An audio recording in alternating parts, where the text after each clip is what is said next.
जैसा कि आपने बताया था कि कंप्यूटर में किसी प्रोग्राम पर कार्य करने के लिए ऑपरेटिंग सिस्टम की आवश्यकता होती है। क्या आप हमें ऑपरेटिंग सिस्टम के बारे में विस्तार से बता सकती हैं? बिल्कुल रोहन, चलो हम ऑपरेटिंग सिस्टम के बारे में विस्तार से विचार करते हैं। ऑपरेटिंग सिस्टम एक प्रोग्राम है जो कंप्यूटर के अन्य प्रोग्रामों से पारस्परिक संबंध स्थापित करने में हमारी सहायता करता है।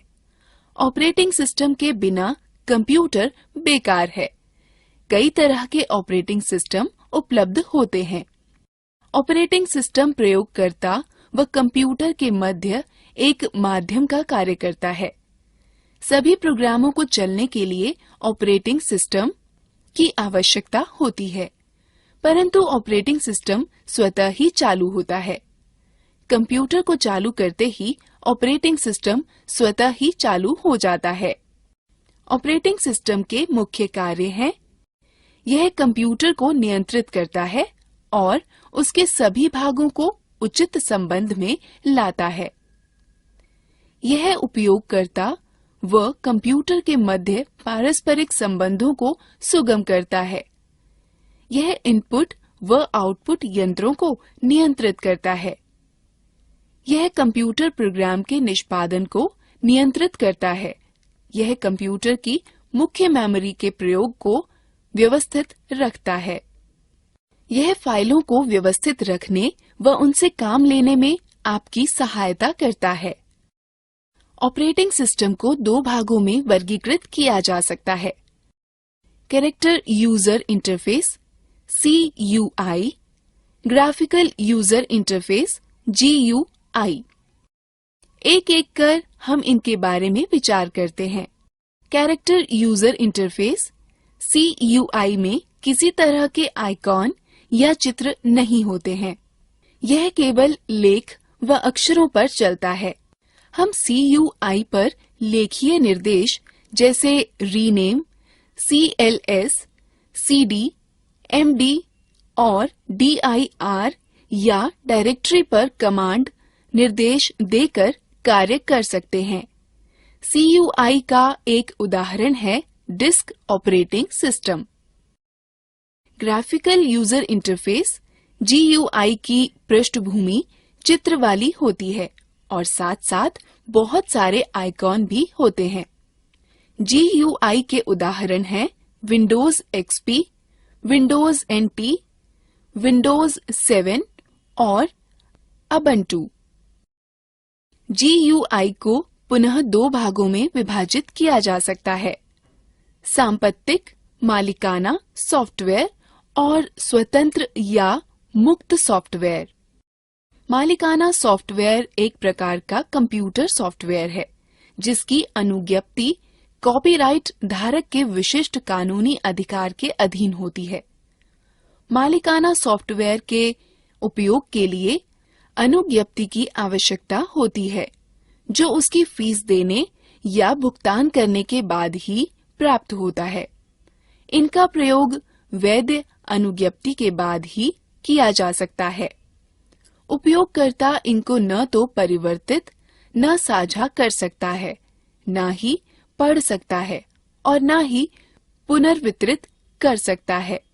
मालिकाना सॉफ्टवेयर के सामान्य उदाहरण हैं Microsoft, Apple INC, IBM operating system व यूनिसिस। स्वतंत्र या मुक्त सॉफ्टवेयर वे सॉफ्टवेयर हैं जिनको उपयोगकर्ता इंटरनेट से बिना किसी फीस के डाउनलोड कर सकता है।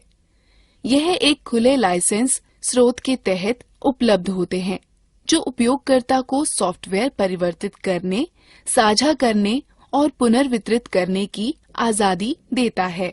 यद्यपि परिवर्तन करने के लिए कॉपीराइट अधिकार नहीं दिए गए होते हैं। स्वतंत्र या मुक्त सॉफ्टवेयर के सामान्य उदाहरण हैं यूनिक्स, लाइनक्स, ऑरोरा UX और हमें माइक्रोसॉफ्ट विंडोज के बारे में जानना चाहिए, जो कि सबसे ज्यादा प्रचलित ऑपरेटिंग सिस्टम है। अरे हाँ, मैंने माइक्रोसॉफ्ट विंडोज के बारे में बहुत सुना है। माइक्रोसॉफ्ट विंडोज माइक्रोसॉफ्ट द्वारा विकसित किए गए एवं बेचे गए ग्राफिकल इंटरफेस ऑपरेटिंग सिस्टम की श्रृंखला है। अधिकतर जिन कंप्यूटरों का हम प्रयोग करते हैं उनमें माइक्रोसॉफ्ट विंडोज का ऑपरेटिंग सिस्टम पूर्व स्थापित होता है। यदि आपके कंप्यूटर में विंडो ऑपरेटिंग सिस्टम नहीं है तो आप अनुज्ञप्त प्राप्त सॉफ्टवेयर प्रमाणित सॉफ्टवेयर विक्रेता के यहाँ से खरीद सकते हैं। इसके अतिरिक्त इस सॉफ्टवेयर को माइक्रोसॉफ्ट की वेबसाइट से ऑनलाइन भी खरीदा जा सकता है। GUI इंटरफेस प्रोग्राम प्रयोग करने व उनको संगठित करने में आपकी सहायता करता है। विंडोज विजिविग प्रकार के इंटरफेस होते हैं, जिसका अर्थ है कि जो आप देखते हैं वही आप प्राप्त करते हैं। यदि आपके कंप्यूटर का ऑपरेटिंग सिस्टम विंडोज है तो कंप्यूटर चालू करते ही सबसे पहले दिखने वाली स्क्रीन डेस्कटॉप कहलाती है। आप विंडोज डेस्कटॉप का प्रयोग सभी प्रोग्राम संचालित करने, संगठित करने में कर सकते हैं। डेस्कटॉप 2 भागों में विभाजित होता है, मुख्य भाग या विंडोज डेस्कटॉप तथा टास्क बार। नीचे पतली पट्टी को टास्क बार कहते हैं। टास्क बार में स्टार्ट बटन होता है, जिसके जरिए हम कंप्यूटर के अन्य प्रोग्रामों तक पहुंच सकते हैं। टास्क बार की पृष्ठभूमि को वॉलपेपर कहते हैं। कंप्यूटर आरंभ करने पर सबसे पहले दिखने वाली स्क्रीन डेस्कटॉप कहलाती है। डेस्कटॉप पर दिखने वाली छोटे छोटे चित्र आइकॉन कहलाते हैं। यह आइकॉन फाइल, प्रोग्राम और फोल्डर के शॉर्टकट छोटे रास्ते हैं, जिनके जरिए इनमें आसानी से व जल्दी से पहुंचा जा सकता है। स्क्रीन के सबसे नीचे क्षितिज के समानांतर पट्टी को टास्क बार कहते हैं। टास्क बार पर एक और स्टार्ट बटन और दूसरी तरफ कई छोटे छोटे आइकॉन व शॉर्टकट होते हैं। कंप्यूटर पर चल रहे सभी उपयोजन व प्रोग्राम टास्क बार पर आइकॉन के रूप में दिखते हैं। कंप्यूटर पर चल रहे सभी एप्लीकेशन व प्रोग्राम इन्हीं आइकॉन के द्वारा एक्सेस उपयोग किए जा सकते हैं। टास्क बार कंप्यूटर पर चल रहे विभिन्न प्रोग्रामों में एक से दूसरे पर जाने का रास्ता उपलब्ध कराता है। यदि बहुत सारे एप्लीकेशन प्रोग्राम चल रहे हों और टास्क बार पर सभी आइकॉनों के लिए स्थान कम हो तो एक तरह के आइकॉन एक समूह में आ जाते हैं। स्टार्ट बटन के द्वारा आप अन्य प्रोग्रामों व सिस्टम की अन्य उपयोगिताओं का प्रयोग कर सकते हैं। स्टार्ट मेन्यू में मौजूद कंट्रोल पैनल का उपयोग कंप्यूटर में विभिन्न हार्डवेयर और सॉफ्टवेयर के विन्यासों या सेटिंग को बदलने के लिए किया जाता है। स्टार्ट मेन्यू के हेल्प और सपोर्ट मेन्यू का उपयोग विंडोज पर कार्य के दौरान आवश्यकता पड़ने पर सहायता प्राप्त करने के लिए किया जाता है। स्टार्ट मेन्यू की सहायता से आप मात्र एक क्लिक में कंप्यूटर को बंद कर सकते हैं, लॉग ऑफ या पुनः चालू कर सकते हैं। निम्न प्रक्रिया से आप अपने सिस्टम की तारीख व समय परिवर्तित कर सकते हैं। पहले टास्क बार पर दाईं ओर दिख रहे तारीख व समय पर क्लिक करें, तब एक घड़ी व कैलेंडर प्रकट होगा। टास्क बार पर तारीख व समय पर क्लिक करें, तब समय व तारीख परिवर्तन लिंक पर क्लिक करें। तत्पश्चात समय व तारीख परिवर्तन बटन पर क्लिक करें। समय व तारीख निर्धारित करें। समय व तारीख परिवर्तन को सुरक्षित करने के लिए हाँ पर क्लिक करें और समय व तारीख डायलॉग कोष्ठ पर वापस आएं। परिवर्तन सुरक्षित करने के लिए हाँ पर क्लिक करें। समय व तारीख डायलॉग कोष्ठ को बंद। डेस्कटॉप दर्शाने वाली स्क्रीन का वह भाग है जिसे आप कंप्यूटर लॉग ऑन करने पर देखते हैं। आइकॉनों के पीछे दिखने वाले चित्र दृश्य को वॉलपेपर अथवा डेस्कटॉप की पृष्ठभूमि कहते हैं। जब आप अपने कंप्यूटर को कुछ समय के लिए निष्क्रिय छोड़ देते हैं तो एक चित्र अथवा लेख की चलचित्र की प्रदर्शित होती है। इसे स्क्रीन सेवर कहते हैं। डेस्कटॉप की पृष्ठभूमि परिवर्तित करना। आप अपने कंप्यूटर के वॉलपेपर अथवा डेस्कटॉप की पृष्ठभूमि आइकॉनों को अपनी इच्छा के चित्र और दृश्य से बदल सकते हैं। पहला, डेस्कटॉप के खाली स्थान पर माउस का दायां राइट क्लिक बटन दबाएं। तत्पश्चात सूची के वैयक्तिक विकल्प पर क्लिक करें। तत्पश्चात डेस्कटॉप की पृष्ठभूमि लिंक पर क्लिक करें। तत्पश्चात चित्र का चयन करें और उसे डेस्कटॉप की पृष्ठभूमि की नियत करें। अंत में सेव या सुरक्षित बटन दबाकर परिवर्तनों को सुरक्षित करें। स्क्रीन सेवर नियत करना। यदि आप डेस्कटॉप की स्क्रीन सेवर परिवर्तित करना चाहते हैं तो यह प्रक्रिया अपनाएं। पहला, डेस्कटॉप के खाली स्थान पर उस माउस का दायां राइट क्लिक बटन दबाएं। तत्पश्चात सूची के वैयक्तिक विकल्प पर क्लिक करें। तत्पश्चात डेस्कटॉप की स्क्रीन सेवर लिंक पर क्लिक करें। तब स्क्रीन सेवर का ड्रॉप डाउन मेन्यू पर क्लिक कर सूची से स्क्रीन सेवर चुनें। तत्पश्चात स्क्रीन सेवर चालू करने के लिए वेट कॉम्बो बॉक्स से प्रतीक्षा समय के मिनट निर्धारित करें। तत्पश्चात प्रीव्यू बटन पर क्लिक कर स्क्रीन सेवर देखें। तब निर्धारित बटन पर क्लिक कर स्क्रीन सेवर को निर्धारित करें। अंत में सेव या सुरक्षित बटन दबाकर परिवर्तनों को सुरक्षित करें। अब रोहन, यह याद रखें कि एक कंप्यूटर में ऑपरेटिंग सिस्टम व व्यक्तिगत कार्यक्रमों के लिए उपलब्ध किसी सूचना को फाइल कहते हैं। एक फाइल एक दस्तावेज, चित्र, संगीत या चलचित्र हो सकती है। ढेर सारी फाइलों को एक स्थान पर रखने के लिए आप एक फोल्डर बनाते हैं। आप कंप्यूटर की किसी भी ड्राइव में फाइल या फोल्डर बना सकते हैं।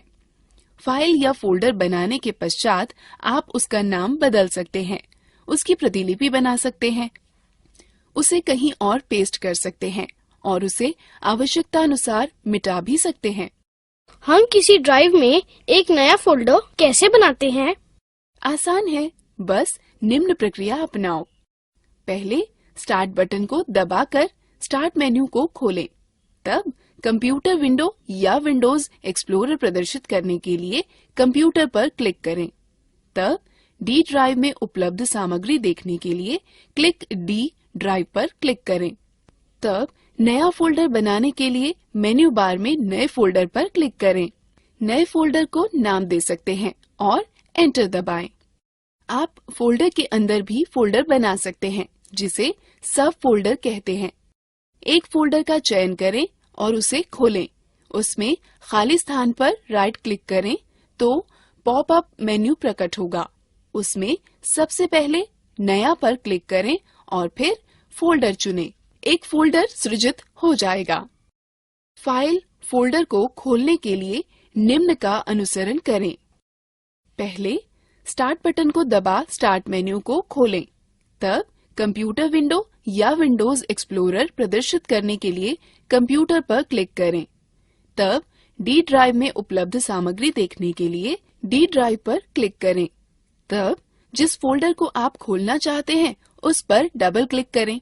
उसे फोल्डर के अंदर जिस सब फोल्डर या फाइल को आप खोलना चाहते हैं पर डबल क्लिक करें। फाइल या फोल्डर को कैसे संरक्षित करें या नाम बदलें। जब आप डी ड्राइव में फोल्डर या सब फोल्डर या फाइल बनाते हैं तो स्वचालित रूप से न्यू फोल्डर या न्यू टेक्स्ट डॉक्यूमेंट के नाम से संरक्षित हो जाता है। फोल्डर या सब फोल्डर या फाइल का नाम बदलने के लिए उस पर राइट क्लिक करें। नए पॉपअप में नाम परिवर्तित करें, रीनेम चुनें। नया नाम लिखें और एंटर दबाएं। फोल्डर या सब फोल्डर या फाइल का नाम परिवर्तित हो जाएगा। विंडोज ऑपरेटिंग सिस्टम में कुछ सहायक सामग्री होती है जो अत्यंत उपयोगी होती हैं। हम इन उपयोगी सामग्रियों में से कुछ के विषय में सीखते हैं। इन उपयोगी सामग्रियों को देखने के लिए निम्न निर्देशों का पालन करें। पहले स्टार्ट बटन को दबाकर स्टार्ट मेन्यू को खोलें। तत्पश्चात माउस से ऑल प्रोग्राम पर चिन्हित करें। उसके बाद एक्सेसरीज पर क्लिक करें। यहाँ पर विभिन्न एक्सेसरीज की सूची होती है। संबंधित एक्सेसरीज पर क्लिक करें। पेंट का प्रयोग चित्रों को बनाने, परिवर्तित करने एवं फोटो देखने के लिए होता है। आप पेंट का प्रयोग रिक्त पेंट क्षेत्र में चित्रकारी करने अथवा मौजूदा चित्र में चित्रकारी करने में कर सकते हैं। आप चित्र की प्रति लेकर किसी अन्य प्रलेख पर चिपका या पेस्ट कर सकते हैं। हम पेंट का प्रयोग किस प्रकार करें? पेंट का उपयोग करने के लिए सर्वप्रथम स्टार्ट बटन को दबा स्टार्ट मेन्यू को खोलें। तत्पश्चात माउस से ऑल प्रोग्राम पर चिन्हित करें। उसके बाद एक्सेसरीज पर क्लिक करें। यहाँ पर विभिन्न एक्सेसरीज की सूची होती है। एक्सेसरीज पर क्लिक करें और पेंट को चुनाव करें। तब पेंट विंडो दिखने लगेगा। आप देखेंगे कि पेंट विंडो 4 भागों में विभाजित है। Paint button, quick access toolbar, drawing area एवं रिबन। पेंट बटन के साथ आप कई तरह के कार्य कर सकते हैं। पेंट बटन के विभिन्न विकल्प हैं। खोलें, ओपन, नया, न्यू, संरक्षित करें, सेव और छापें, प्रिंट। क्विक एक्सेस टूलबार अक्सर प्रयोग में लाए जाने वाले उपकरण जैसे सेव, रीडू और अंडू तुरंत उपलब्ध कराने में आपकी सहायता करता है। रिबन में 2 टैब होती हैं, होम और व्यू। होम टैब उन उपकरणों को उपलब्ध कराता है जो चित्र बनाने अथवा उसे सुधारने में प्रयुक्त होते हैं। यह क्लिपबोर्ड, ब्रश, टूल, शेप और कलर आदि होते हैं। क्लिपबोर्ड में 3 विकल्प होते हैं, कट, कॉपी व पेस्ट, जिन विकल्पों का प्रयोग कर आप पेंट पर चुनी गई वस्तु को काट सकते हैं, प्रतिलिपि या प्रतिबिंब बना सकते हैं अथवा चिपका सकते हैं। यह विकल्प एक ही विषय को कई बार प्रयोग करने में आपकी सहायता करता है। प्रतिबिंब का चुनाव आपको उन विषयों को चुनने व संपादित करने में सहायता करता है जिनको आप चयनित करना चाहते हैं, काट छांट करना चाहते हैं, आकृति में परिवर्तन करना चाहते हैं अथवा घुमाना चाहते हैं। उपकरण, टूल का चयन आपको विभिन्न उपकरण उपलब्ध कराता है जिससे आप आकृति बना व संपादित कर सकते हैं। यह उपकरण है पेंसिल, रंग भरना, लिखना, मिटाना, रंग उठाना और बड़ा करना। ब्रश में नीचे की ओर खुलने वाला एक मेन्यू होता है जिससे आप चित्र बनाने के लिए विभिन्न प्रकार के ब्रशों का चयन कर सकते हैं। आकृतियाँ विकल्प से आप अपने चित्र को विभिन्न आकृतियाँ दे सकते हैं। रंग विकल्प से आप अपने चित्र में विभिन्न रंग भर सकते हैं। दीदी, तुमने यह भी कहा था कि माइक्रोसॉफ्ट विंडो के विपरीत यहाँ मुफ्त ऑपरेटिंग सिस्टम भी उपलब्ध है। क्या तुम इसके बारे में और ज्यादा जानती हो? हाँ रोहन, लाइनक्स एक बहुत प्रसिद्ध मुक्त अथवा खुले स्रोत का ऑपरेटिंग सिस्टम है।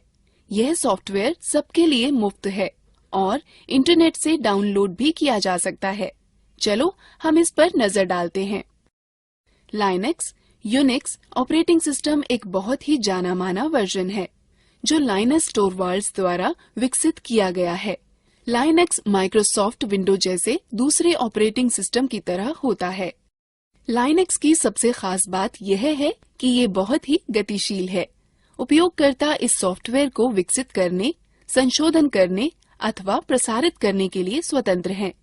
लाइनक्स को 2 अलग तरीकों से प्राप्त किया जा सकता है, फ्री डाउनलोड अथवा वितरण का उपयोग कर।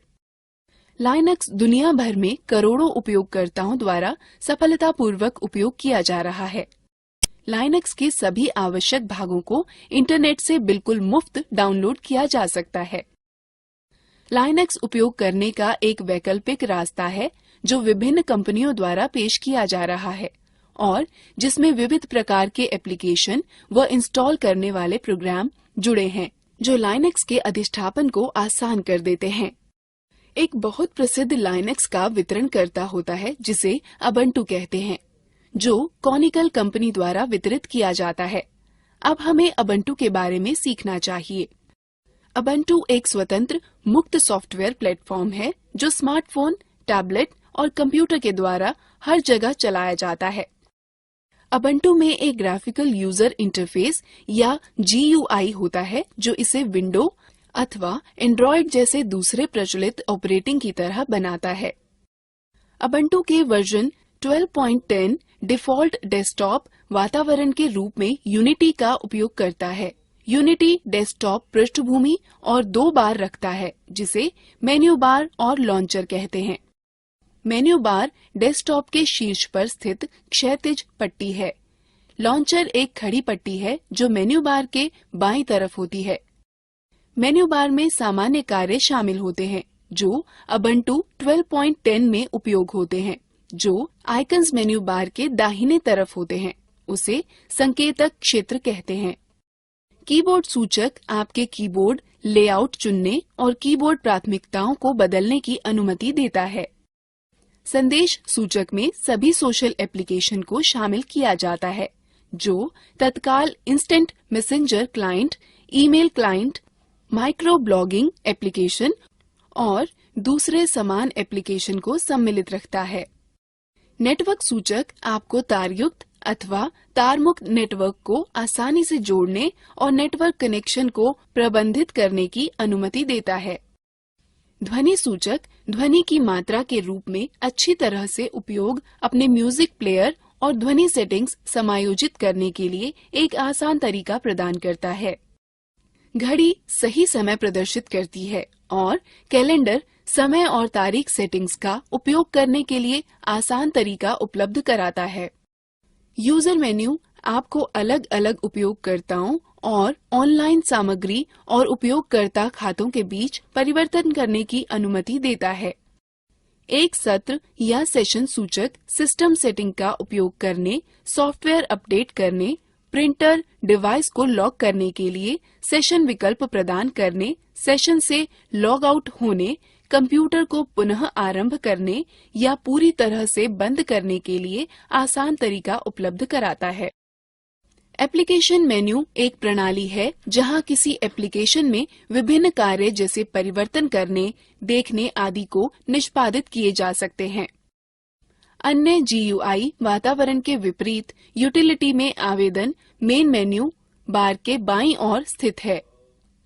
एक विशिष्ट आवेदन को देखने के लिए आप सूचक का प्रयोग करके डेस्कटॉप के मेन्यू बार पर आवेदन आइकन के लिए माउस को स्थानांतरित कर सकते हैं। यह डेस्कटॉप के मेन्यू बार में खुद को ऊपर रखकर एप्लीकेशन को सक्षम करेगा, इसलिए इस एप्लीकेशन को देखा और इस्तेमाल किया जा सकता है।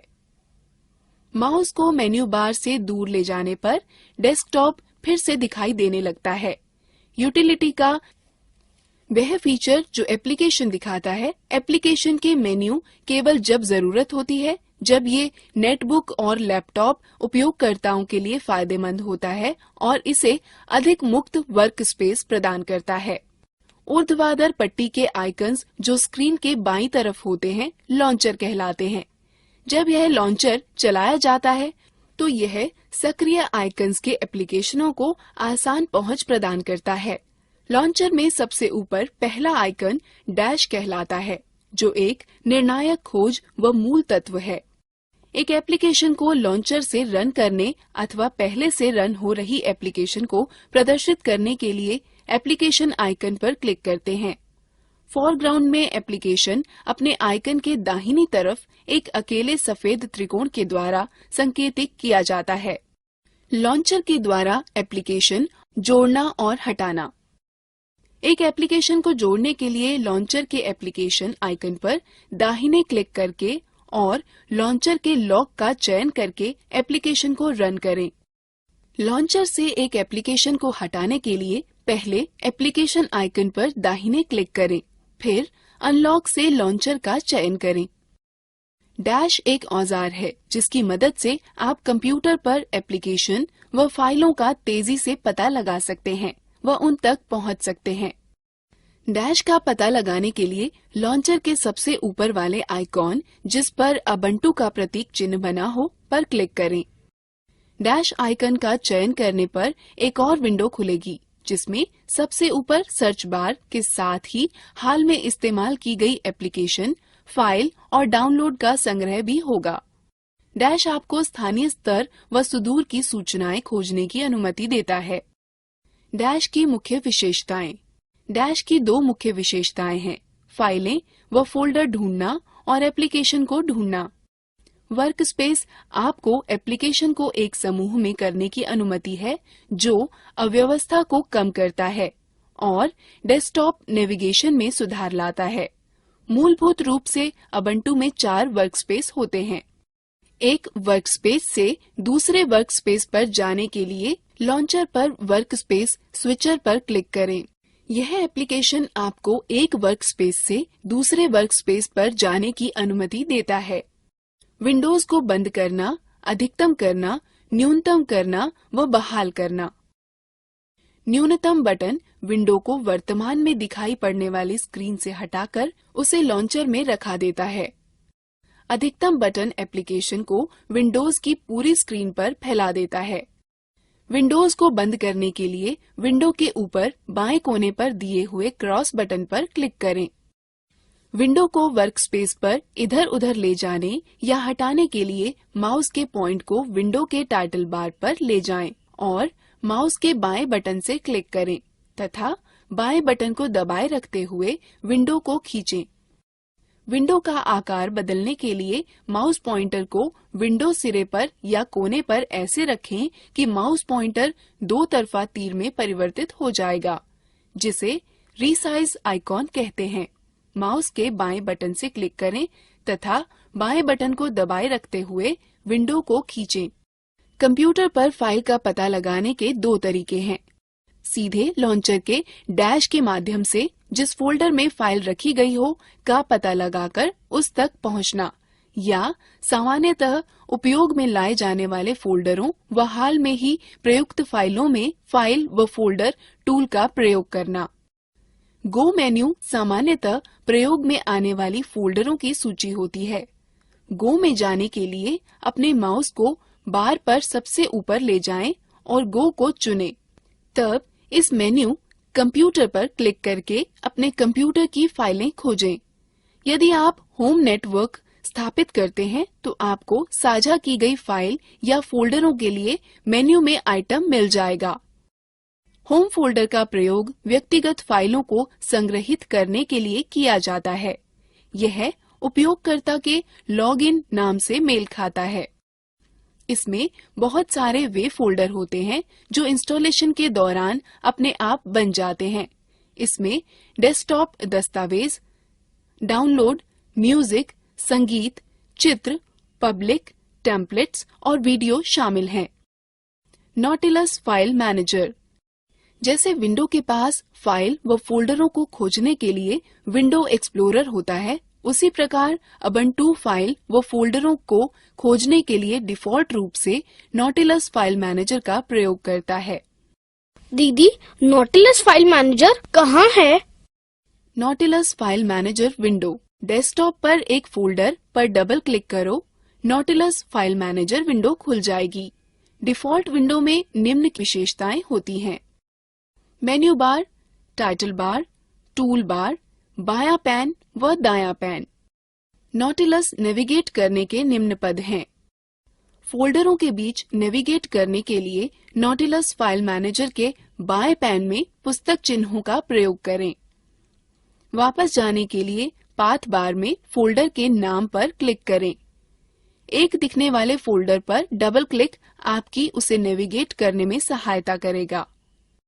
नॉटिलस के साथ फाइल को खोलने के लिए उसके आइकन पर डबल क्लिक करें अथवा आइकन पर दायां क्लिक करें और ओपन विथ के विकल्पों में एक को चुनें।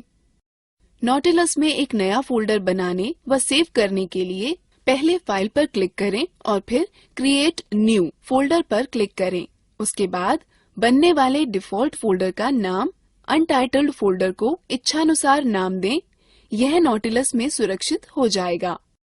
फाइल या फोल्डर को कॉपी करने या प्रतिलिपि बनाने के स्टेप्स हैं। पहले एडिट पर क्लिक करें, फिर आइटम पर क्लिक करें अथवा राइट क्लिक करें और पॉपअप मेन्यू से कॉपी चुनें।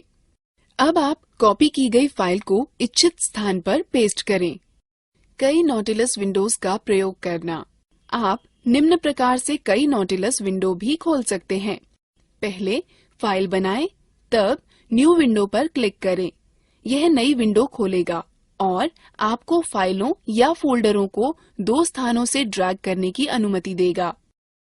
नया टैब खोलने के लिए पहले फाइल पर क्लिक करें, फिर न्यू टैब।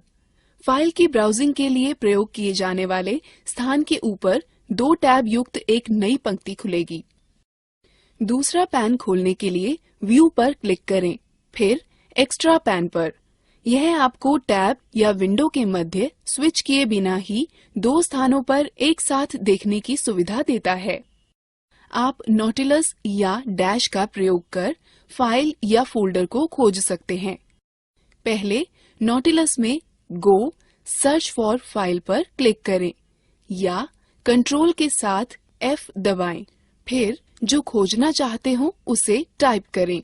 डैश में सबसे ऊपर सर्च बार में आप केवल खोज का टर्म टाइप करें। उबुंटू में लिब्रे ऑफिस सबसे अधिक लोकप्रिय सुइट है जो डिफॉल्ट रूप से स्थापित होता है।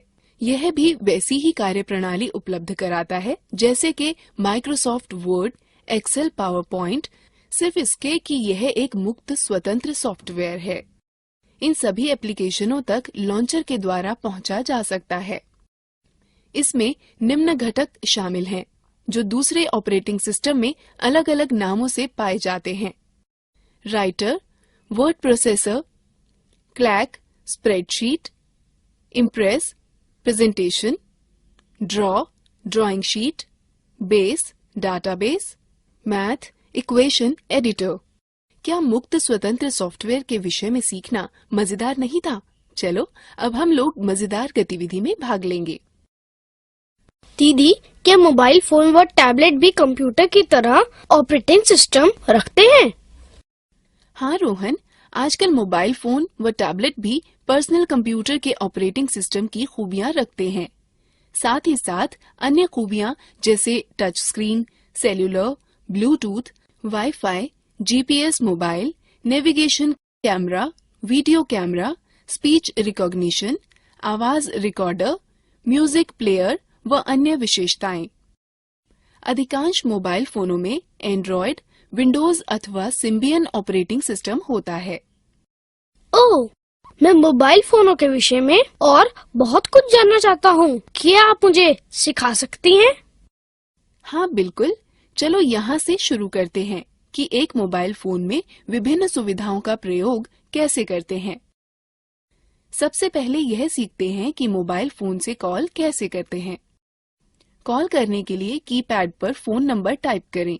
यदि आपके पास स्मार्टफोन है तो होम स्क्रीन पर फोन आइकन पर जाएं और उस पर टैप दें। आप स्क्रीन पर नंबर पैड देखेंगे। जिस नंबर पर आप बात करना चाहते हैं उसे टाइप करें। उसके बाद बाईं तरफ हरा बटन अथवा उत्तर बटन दबाएं। स्मार्टफोन होने पर हरे बटन पर टैप दें। स्क्रीन दर्शाएगी कि नंबर डायल हो रहा है कि कनेक्ट हो रहा है। इस तरह आप कॉल कर सकते हैं। कॉल समाप्त करने के लिए लाल बटन दबाएं अथवा लाल बटन पर टैप दें। अब हम सीखते हैं कि कॉल का उत्तर कैसे दें अथवा निरस्त कैसे करें। जब आपके फोन की घंटी बजे तो उत्तर देने के लिए हरा बटन दबाएं। स्मार्टफोन होने पर बाएं से दाएं स्वाइप करें। कॉल निरस्त करने के लिए लाल बटन दबाएं। स्मार्टफोन होने पर दाएं से बाएं स्वाइप करें। हम पिछले मिलाए गए नंबर पर कॉल कैसे कर सकते हैं? आसान है। पहले होम स्क्रीन पर बाईं तरफ के हरे बटन को दबाएं। यह सभी डायल किए गए, प्राप्त किए गए व छूटे नंबरों की सूची दिखाएगा। स्मार्टफोन होने पर फोन आइकन पर टैप दें। यह सभी डायल किए गए, प्राप्त किए गए व छूटे नंबरों की सूची दिखाएगा। उसके पश्चात नंबर चुनें और हरा बटन दबाएं।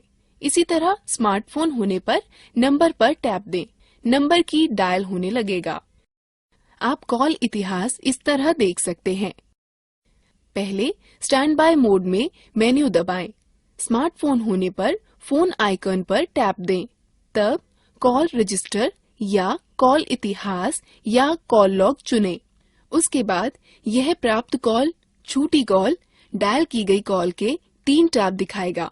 फिर जिस टैब को आप देखना चाहते हैं उस पर क्लिक करें। यह आपको कॉलों की सूची, समय व तिथि के साथ दिखाएगा।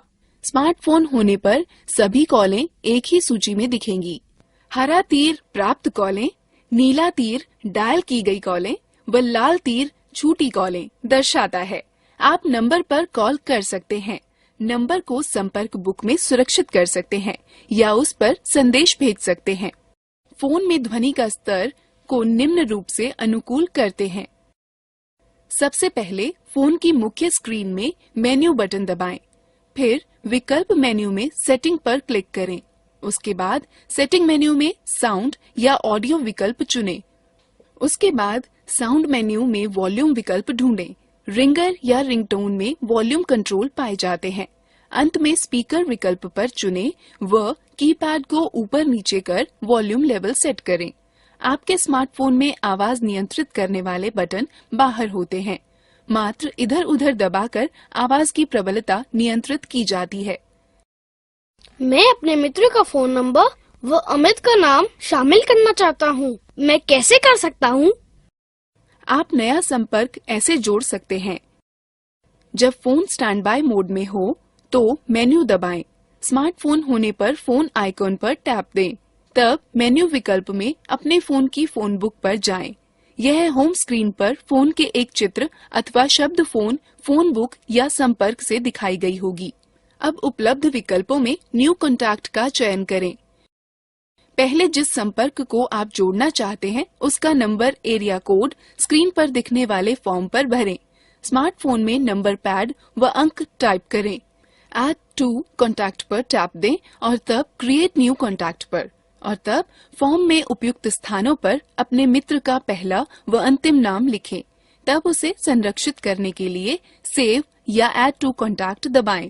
टैप देना सुनिश्चित करें। अब नया संपर्क अपने मोबाइल में जुड़ जाएगा। फोन में पहले से ही संरक्षित संपर्क के विवरण में एडिट करने के लिए संपर्क का नाम चुनें। एडिट का चयन करें, टैप दें, सही विवरण टाइप करें और फिर सेव का चयन करें, टैप दें। अब मैं आपको सिखाती हूँ कि संदेश कैसे भेजते हैं। पहले स्टैंड बाय मोड में मेन्यू दबाएं, तब संदेश सेवा, फिर लिखित संदेश, फिर संदेश बनाएं का चयन करें। एक स्मार्टफोन में होम स्क्रीन पर मैसेजिंग आइकन ढूंढें, उस पर टैप दें। आप देखेंगे कि संदेशों की सूची खुलेगी। संदेश बनाएं, संदेश लिखें को चुनें। स्मार्टफोन में राइट मैसेज आइकॉन पर टैप करें। टेक्स्ट बॉक्स में संदेश लिखें। चित्र या कुछ अन्य जोड़ने के लिए विकल्प का चयन करें। फिर इंसर्ट ऑब्जेक्ट दबाएं। स्क्रॉल कर नीचे वांछित पिक्चर या ऑब्जेक्ट आए। व्यू फिर इंसर्ट दबाएं। नियत स्थान पर प्राप्तकर्ता का नंबर लिखें अथवा यदि आप सुरक्षित किए हुए किसी संपर्क को संदेश भेजना चाहते हैं तो फोन बुक पर क्लिक करें। संपर्क का चयन कर ओके पर क्लिक करें। स्मार्टफोन में प्राप्तकर्ता के नाम के कुछ अक्षर टू कॉलम में लिखें। आप देखेंगे कि कॉन्टैक्ट बुक से नामों की सूची प्रकट होगी। वांछित नाम पर टैप दें। भेजने के लिए भेजें पर क्लिक करें या टैप दें। प्राप्तकर्ता को मैसेज भेज दिया जाएगा। मुख्य सूची पर वापस आने के लिए समाप्त या निरस्त पर क्लिक करें, टैप दें। आप अपना संदेश ऐसे पढ़ सकते हैं। जब आपको संदेश प्राप्त होता है तो आप होम स्क्रीन में सबसे ऊपर लिफाफे का निशान का आइकन देखेंगे। आप स्क्रीन पर एक बॉक्स में एक मैसेज रिसीव्ड लिखा हुआ देखेंगे। नए संदेश को देखने के लिए शो दबाएं। संदेश पढ़ें। दीदी, क्या हम मोबाइल फोन के द्वारा इंटरनेट का प्रयोग कर सकते हैं? बिल्कुल रोहन, तुम कर सकते हो। यह तो बहुत अच्छा है। मोबाइल फोन द्वारा इंटरनेट का प्रयोग करने के लिए हमें क्या चाहिए होगा? मोबाइल फोन द्वारा इंटरनेट का प्रयोग करने के लिए आपको चाहिए होगा एक मोबाइल फोन जो इंटरनेट एक्सेस या उपयोग को समर्थित करता हो, एक मोबाइल फोन सेवा जो डेटा संचरण का समर्थन करती हो, जैसे 2G, 3G और वाईफाई। फोन द्वारा इंटरनेट तक पहुंचने के लिए डेटा सेटिंग के साथ मोबाइल सर्विस प्रोवाइडर से एक खाता। बहुत सारे mobile phone data account setting के साथ ही आते हैं। यदि आपका नहीं है तो आपको सेवा प्रदाता के ग्राहक सेवा केंद्र से बात करनी चाहिए। आप अपने स्मार्टफोन पर मोबाइल इंटरनेट सेवा इस तरह स्थापित कर सकते हैं। पहले अपने स्मार्टफोन के सेटिंग मेन्यू पर नेविगेट करें। स्मार्टफोनों में यह ऐप्स मेन्यू के सेटिंग आइकॉन के माध्यम से या कभी-कभी नोटिफिकेशन बार के माध्यम से किया जा सकता है। सेटिंग मेन्यू में आपको वायरलेस व नेटवर्क सेटिंग्स खोजनी होगी। ज्यादातर उपकरणों में मोर या मोर सेटिंग्स बटन जो भी उपलब्ध हो उस पर क्लिक करें। जब वायरलेस और नेटवर्क सेटिंग हो जाती है तो आप इंटरनेट, वाईफाई या मोबाइल नेटवर्क के माध्यम से जोड़ सकते हैं। वाईफाई से जुड़ने के लिए निम्न पदों का अनुसरण करें। पहले सेटिंग विकल्प से अथवा नोटिफिकेशन मेन्यू में वाईफाई बटन को क्लिक करके वाईफाई विकल्प को चालू करें। तब आपको उपलब्ध इंटरनेट नेटवर्कों की सूची दिखाई देगी। यदि आपने वाईफाई नेटवर्क पहले से ही सेव कर रखा है तो यह ऑटोमेटिक ही जुड़ जाएगा। अन्यथा आपको वाईफाई नेटवर्क जिसे आप जोड़ना चाहते हैं चुनना होगा। यदि पासवर्ड की आवश्यकता हो तो उसे इंटर करें और कनेक्ट पर क्लिक करें। इंटरनेट का उपयोग करने के लिए इंटरनेट ब्राउजर का उपयोग करें। इंटरनेट के लिए मोबाइल नेटवर्क जोड़ना। पहले वायरलेस व नेटवर्क विकल्प में अधिक सेटिंग या मोर सेटिंग विकल्प पर जाएं। तब मोबाइल नेटवर्क पर क्लिक करें। वहां आपको मोबाइल डाटा चेक बॉक्स को चेक करना होगा। अब इंटरनेट तक पहुंचने के लिए इंटरनेट ब्राउजर का उपयोग करें। कीपैड आधारित फोनों में भी हर कोई बड़ी आसानी से इंटरनेट का उपयोग कर सकता है। पहले मेन्यू में जाएं, फिर इंटरनेट चुनें। तब या तो होम पेज का चयन करें, अन्यथा होम स्क्रीन में शून्य को कुछ क्षण के लिए दबाकर रखें। उसके पश्चात वेब एड्रेस एंटर करें और गो टू एड्रेस का चयन करें। तब एड्रेस एंटर करें और ठीक है का चयन करें। वेब खोजने के लिए यदि आप पहली बार सर्च कर रहे हों तो सर्च का चयन करें और खोजे जाने वाले विषय को दर्ज करें और सर्च का चयन करें। मेरे मोबाइल में रेडियो है, मैं उसे कैसे सुन सकता हूँ? रेडियो सुनने के लिए पहले स्टैंड बाय मोड में मेन्यू दबाएं, तब मीडिया और फिर रेडियो पर जाएं। स्मार्टफोन होने पर मेन्यू में रेडियो आइकॉन पर टैप दें, फिर फोन को संगत हेडसेट से जोड़ें। यह एक एंटीना की तरह कार्य करता है। उसके बाद ऑटोमेटिक अथवा मैनुअल ट्यूनिंग विकल्प का चयन करके जो रेडियो चैनल आप सुनना चाहते हैं का चयन करें। चैनल सेव करें का विकल्प चुन चैनल सुरक्षित करें। तब ऊपर नीचे स्क्रॉल कर वॉल्यूम सेट करें। रेडियो बंद करने के लिए विकल्प फिर बंद करें का चयन करें। टैप दें। मुझे यह भी बताने दें कि मोबाइल फोन पर गाना कैसे बजाते हैं। पहले स्टैंड बाय मोड में मेन्यू दबाएं, तब फोन में उपलब्ध एप्लीकेशन को देखने के लिए मल्टीमीडिया मेन्यू खोलें। म्यूजिक एप्लीकेशन मीडिया या गैलरी के रूप में दर्शाया गया हो सकता है। तब म्यूजिक या साउंड का चयन करें। स्मार्टफोन होने पर मेन्यू में रेडियो आइकॉन पर टैप दें। अपने मीडिया प्लेयर पर उपलब्ध गाने ब्राउज करें व उनमें से अपनी डिवाइस पर बजाने के लिए एक का चयन कर बजाएं। गाना बजना रोकने अथवा उसे पुनः बजने देने के लिए प्ले, पॉज प्ले को दबाएं, टैप दें। एक ही बटन प्ले और पॉज के लिए कार्य करता है। म्यूजिक प्लेयर से निकलने के लिए बाईं तरफ के लाल बटन को दबाएं। स्मार्टफोन में पॉज बटन टैप दें। आपको अपने फोन पर गाने स्टोर करने के लिए मेमोरी कार्ड की आवश्यकता होगी। अब यहाँ कुछ तरीके हैं कि मोबाइल फोन से फोटो कैसे लें। पहले स्टैंड बाय मोड में मेन्यू दबाएं, तब मीडिया चुनें और फिर कैमरा चुनें। स्मार्टफोन होने पर कैमरा आइकॉन ढूंढकर उस पर टैप दें, तब डिस्प्ले स्क्रीन को व्यू फाउंडर की तरह प्रयोग करें। ऊपर नीचे खिसकाकर जूम इन और जूम आउट कर सकते हैं। स्मार्टफोन में अपनी उंगलियों की चुटकी को फैलाकर अथवा सिकोड़कर स्क्रीन को फैलाकर डिस्प्ले का आकार बड़ा व छोटा कर सकते हैं। फोटो लेने के लिए सिलेक्ट या हाँ बटन का चयन करें। स्मार्टफोन में कैमरा आइकॉन ढूंढकर उस पर टैप कर फोटो खींचें। सेव बटन को दबाकर फोटो सेव करें।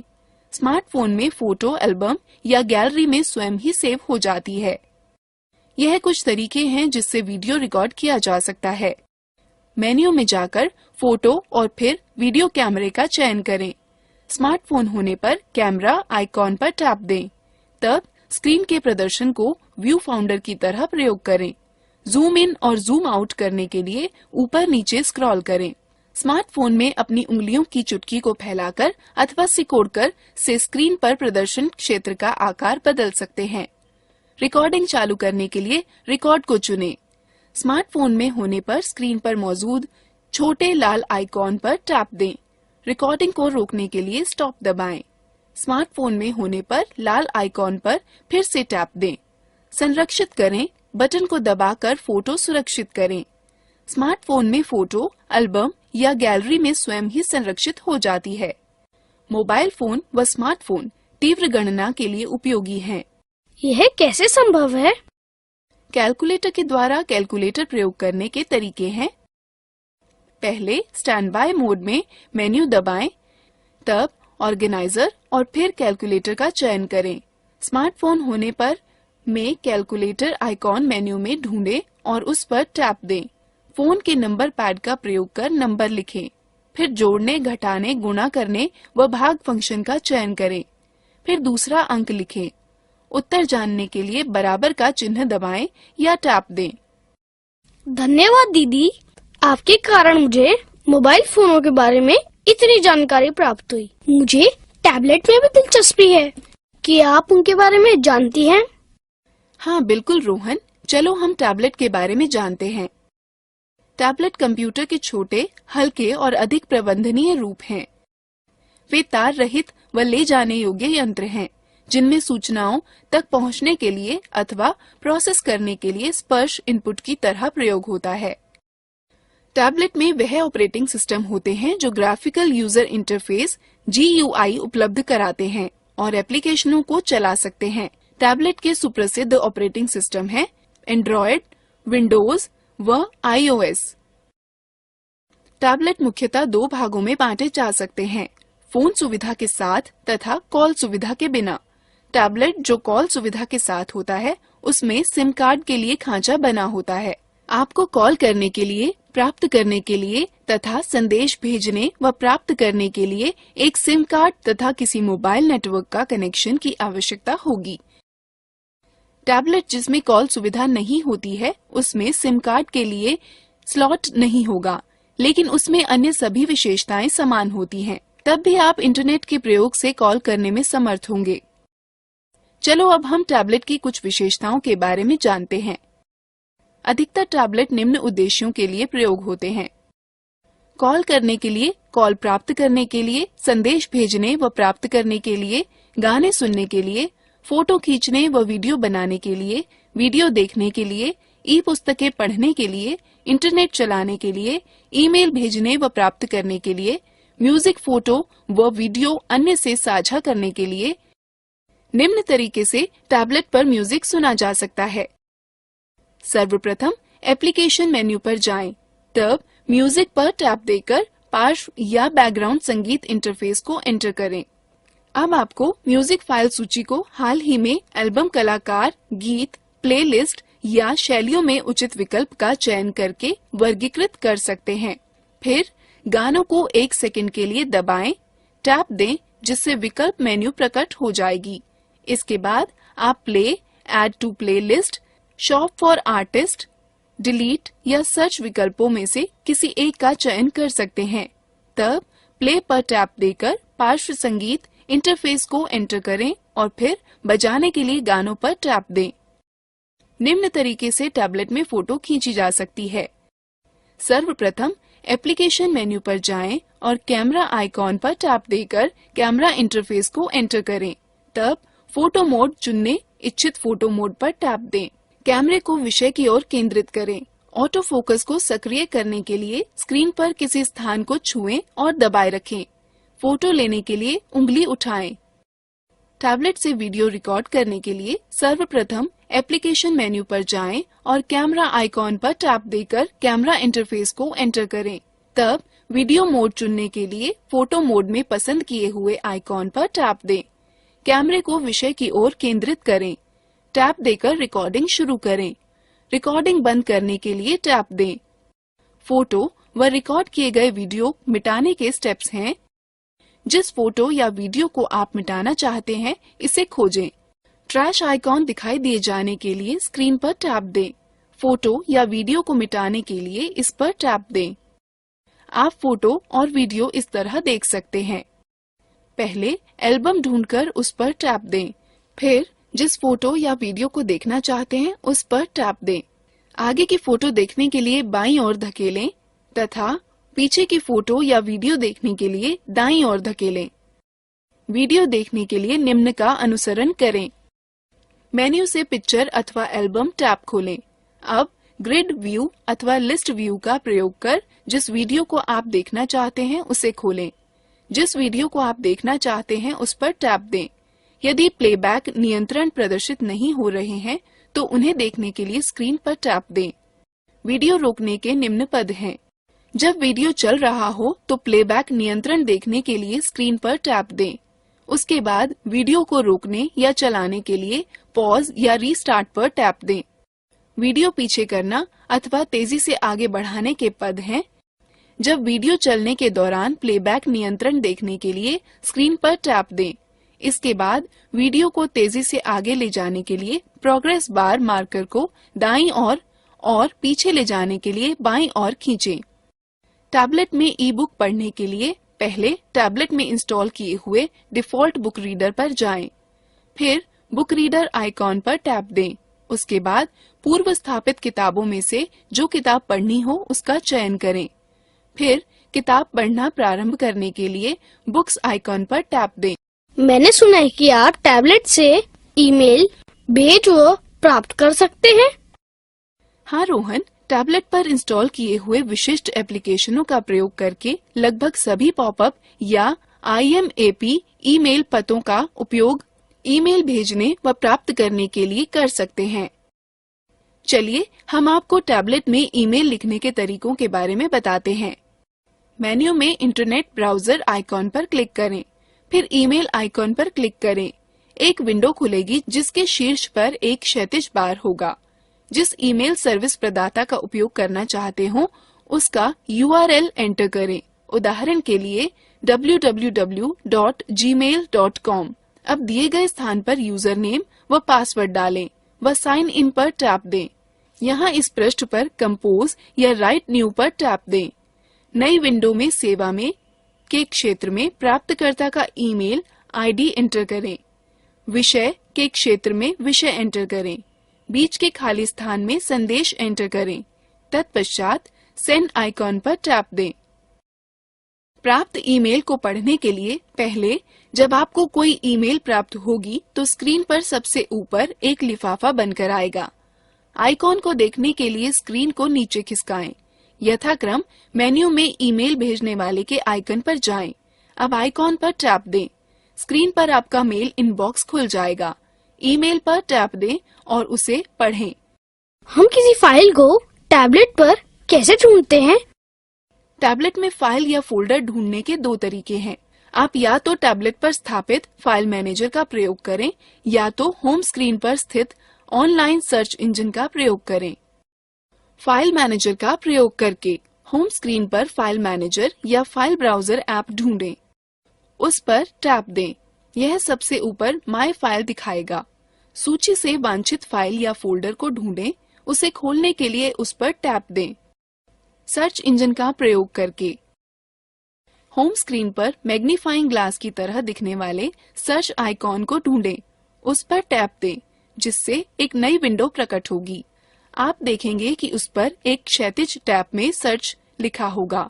उसमें जो सूचना आप ढूंढना चाहते हैं उसके पहचान शब्द लिखें। ऑनलाइन सर्च का परिणाम स्क्रीन पर आ जाएगा। इसको खोलने के लिए वांछित पर टैप दें। हम टैबलेट से संदेश कैसे भेज सकते हैं? टैबलेट से संदेश भेजने के लिए निम्न पदों का अनुसरण करें। होम स्क्रीन पर मैसेजिंग आइकॉन ढूंढें अथवा मेन्यू आइकॉन पर टैप दें। सभी एप्लीकेशनों में मैसेजिंग आइकॉन ढूंढें। मैसेजिंग आइकॉन पर टैप देने पर आप प्राप्त संदेशों की सूची देखेंगे। राइट न्यू आइकॉन खोजें जो कि स्क्रीन पर एक लिफाफे के साथ जमा के चिन्ह अथवा पेंसिल के साथ जमा के चिन्ह द्वारा प्रदर्शित किया गया होगा। उस पर टैप दें। टू कॉलम में प्राप्तकर्ता के नाम के कुछ शब्द लिखें। आप कॉन्टैक्ट बुक से कुछ नामों की सूची देखेंगे। वांछित नाम पर टैप दें। वह नाम टू कॉलम में छप जाएगा। राइट मैसेज पर टैप दें और अपना संदेश लिखना प्राप्त करें। संबंधित आइकॉन पर टैप दें। आप फाइल, दस्तावेज, फोटो या म्यूजिक फाइल अपने संदेश के साथ जोड़ सकते हैं। सेंड आइकॉन पर टैप दें। आपका संदेश भेज दिया जाएगा। इस प्रकार आप प्राप्त किया हुआ संदेश पढ़ सकते हैं। जब आपको संदेश प्राप्त होगा तो स्क्रीन के ऊपर आपको मैसेजिंग आइकॉन दिखाई देगा अथवा होम स्क्रीन के मैसेजिंग आइकॉन पर एक अंक लिखा पाएंगे जो कि प्राप्त नए संदेशों की संख्या दर्शा रहा होगा। उस पर टैप दें। यह मैसेजिंग विंडो खोलेगा जिसमें प्राप्त हुए संदेशों की सूची होगी। जो संदेश आप पढ़ना चाहते हो उस पर टैप दें। हम टैबलेट के द्वारा इंटरनेट कैसे चला सकते हैं? बिल्कुल, मोबाइल की ही तरह टैबलेट के द्वारा इंटरनेट दो तरह से चला सकते हैं। पहला, वाईफाई से जोड़कर टैबलेट वाईफाई निम्न रूप से जोड़ा जाता है। पहला, आप अपने टैबलेट के सेटिंग मेन्यू में जाएं। वाईफाई का विन्यास या कॉन्फ़िगरेशन चित्र में दिया है। आपको उपलब्ध इंटरनेटवर्कों की सूची दिखाई देगी। आपको वाईफाई नेटवर्क चुनना होगा जिससे आप जुड़ना चाहते हैं। यदि पासवर्ड की आवश्यकता हो तो पासवर्ड डालें और कनेक्ट पर क्लिक करें। इंटरनेट ब्राउजर का प्रयोग कर इंटरनेट चलाएं। आप टैबलेट को मोबाइल नेटवर्क के द्वारा भी इंटरनेट से जोड़ सकते हैं। इसका तरीका यह है। पहले यह सुनिश्चित करें कि आपके टैबलेट में मोबाइल नेटवर्क वाला सिम कार्ड है। तब टैबलेट के द्वारा इंटरनेट से जोड़ें।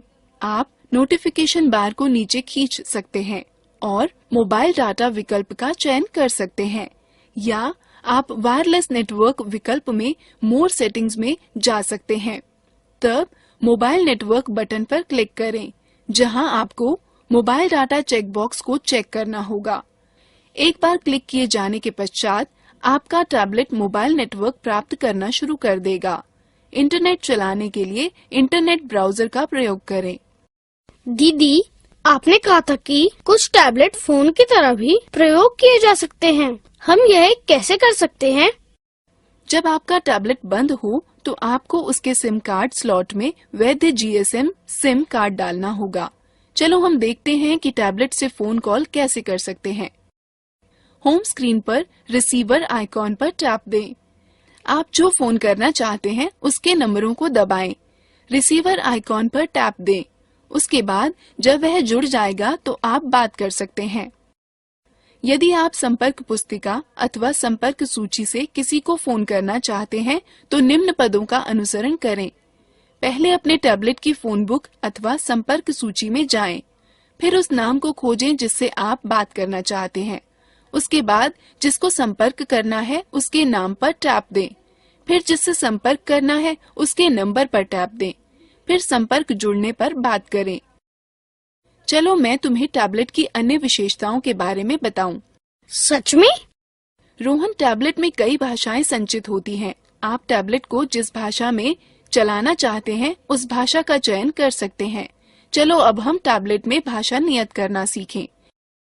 पहले एप्लीकेशन मेन्यू में सेटिंग पर टैप दें और सूची में से भाषा व एंटर करें का चयन करें। फिर भाषा पर टैप दें और आप भाषाओं की सूची देखेंगे। उसके बाद वांछित भाषा पर टैप दें और वह भाषा तुरंत ही सेट हो जाएगी।